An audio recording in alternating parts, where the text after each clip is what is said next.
Olá pessoal, tudo bom? Tô vindo aqui gravar, acho que nossa última videoaula, último conteúdo aí do terceiro bimestre. Vai ser uma aula só, revisão, pega tudo que a gente viu até agora. Não se incomodem com o fantasminha aqui e, tipo, isso foi porque acho que a câmera quebrou a película na frente da câmera e essa sombra. Mas aí tudo bem, tá? Não tem uma entidade aqui não, tá? Fica tranquilo. Bom, vamos lá. A gente vai falar de magnetismo, de campo magnético, de força magnética. Estou aqui passando tudo que a gente estudou até agora, lá desde a eletrostática, que a gente começou com carga, depois a gente foi para força elétrica, campo elétrico, passamos por potencial, falamos de corrente, falamos de tensão, falamos da resistência, organizamos isso, né, em série, em paralelo, né, como é que é uma associação de resistores, falamos de capacitores, que também se associam, só que daí é o contrário do que acontece com os resistores, falamos de potência.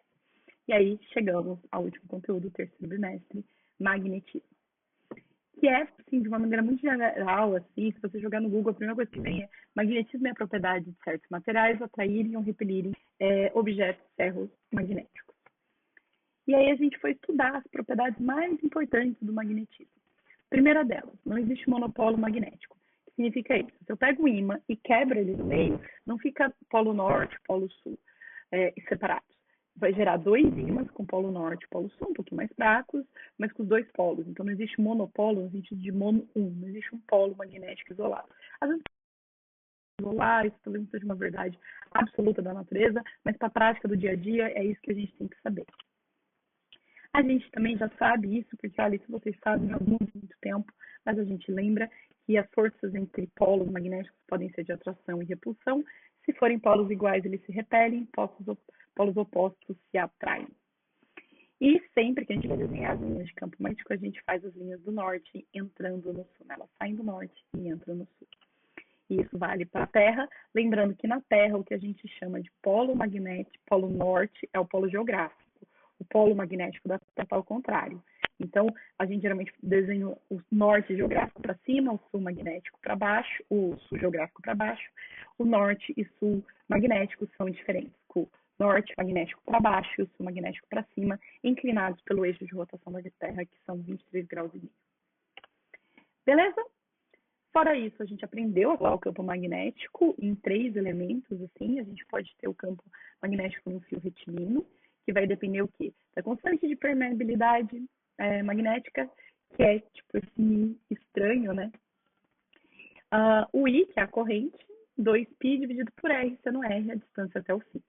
Peguei esse fio, enrolei, eu tenho uma espira. E a equação é a mesma, só tiro o π, porque é bom, esse π já vai estar na geometria nesse fato da gente enrolar. Se eu tiver mais de uma espira, sai multiplicando pelo de uma espira.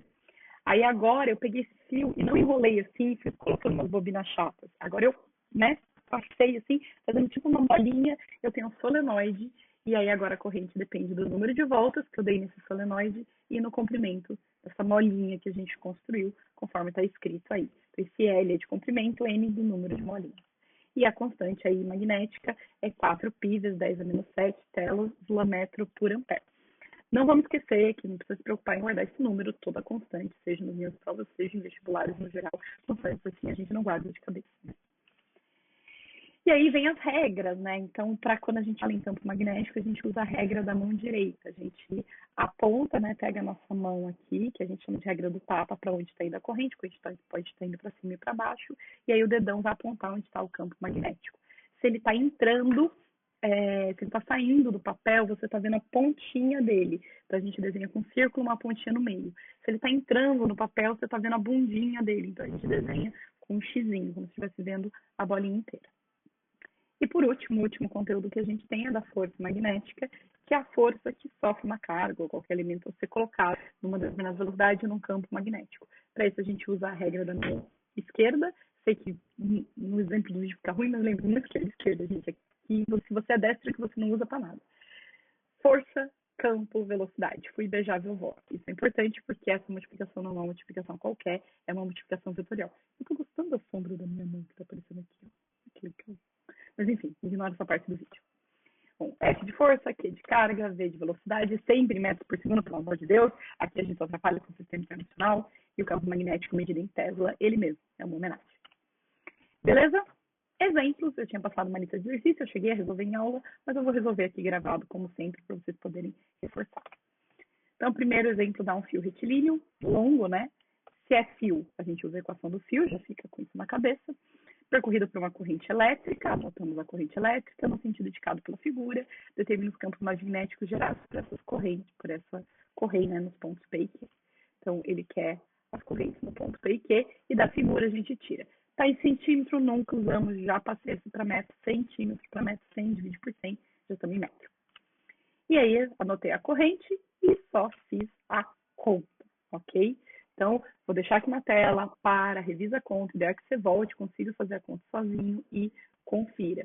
Muita atenção nessas unidades, no jeito que eu trabalhei. Como eu fiz isso em sala, eu não vou repetir em detalhes aqui. Mas se tiver dúvidas, vocês podem procurar, como sempre. E aí, para definir se o fio está entrando ou não, no ponto P, usando a regra, você vai ver que está saindo, né, do papel, e no ponto Q, entrando no papel. Bom, 40 centímetros de um fio longo e retinho campo magnético densidade, essa daí. Qual a corrente que percorre o fio? Bom, temos a distância, sabemos que é um fio longo, então vamos lá do fio. Temos o campo magnético, vou anotar. Qual a corrente que percorre o fio? Só jogar na equação. Jogamos tudo aqui, cortei o pi em cima e o pi embaixo, cortei esse 10 a 7 com esse 10 a 7, sobrei com isso aqui. Passo tudo que está multiplicando para lá, o que está dividindo volta, né? Então o 4 passa dividindo, o 2 vai 0,4 multiplicando, você pode fazer primeiro e tal, não tem nenhum problema. 40 dividido por 4 vai dar 10, vezes 2 dá 20, vezes 0,4 dá 8 ampere. Ampere porque é corrente. Fez passar uma corrente elétrica de intensidade constante por um fio retilíneo longo. Anotei, fio. Condições, a densidade de vetor no campo situado a 10 centímetros é B. Então, a gente tem a distância primeira, que é 10 centímetros. E tem a distância segunda, que é 20 centímetros. E aí, ele não dá mais nenhuma informação, mas ele quer a relação entre esses campos.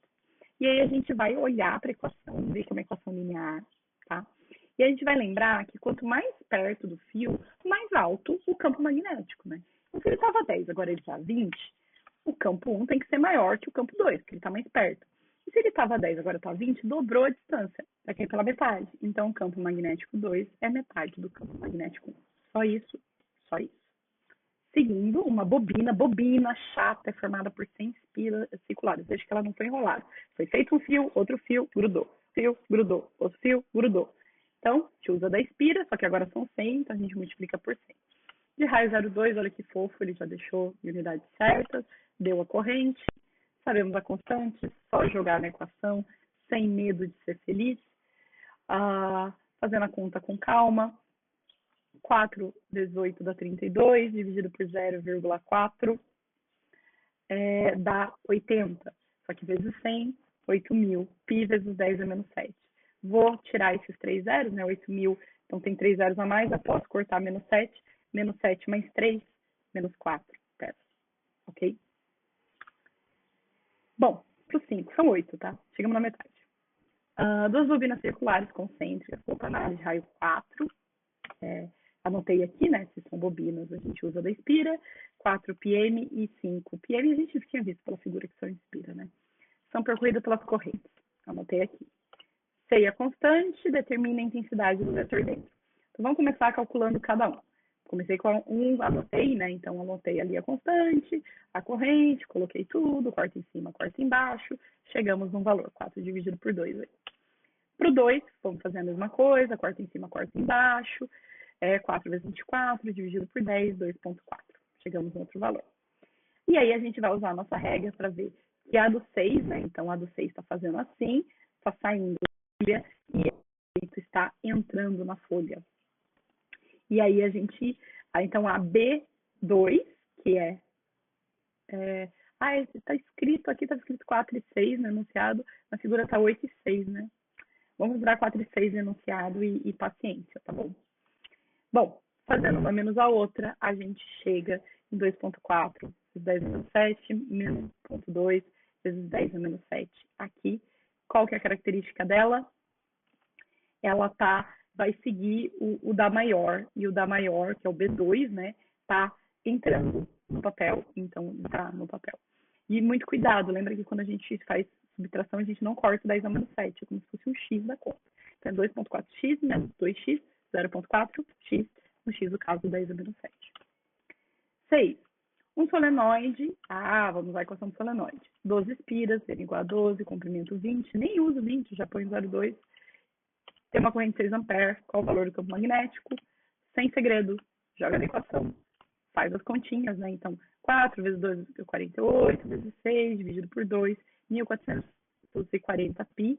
Vou tirar, né? Então, 3 casas depois da vírgula, coloco isso lá em cima, 1,44 pi vezes 10 a menos 4. Eu podia usar 3 pi igual a 3,14, podia, daria certo, daria, mas deixa pi que tá bom também. 7.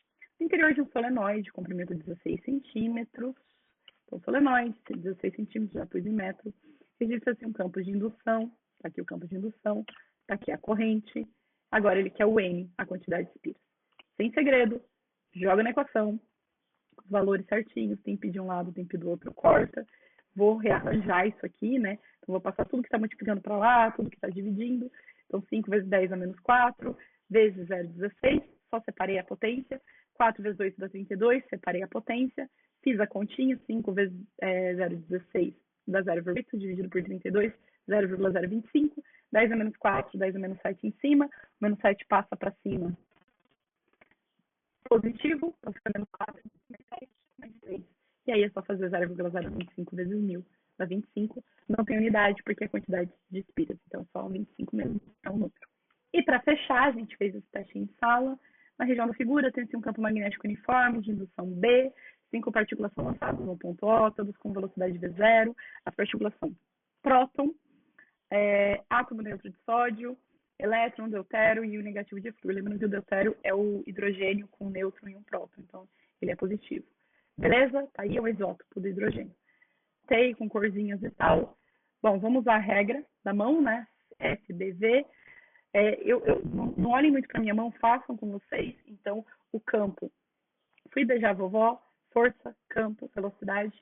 Então, o campo está entrando e a velocidade tá para cá, né? Tá, tipo, seguindo aqui. A gente faz isso, a gente vai ver que a força magnética está para cima.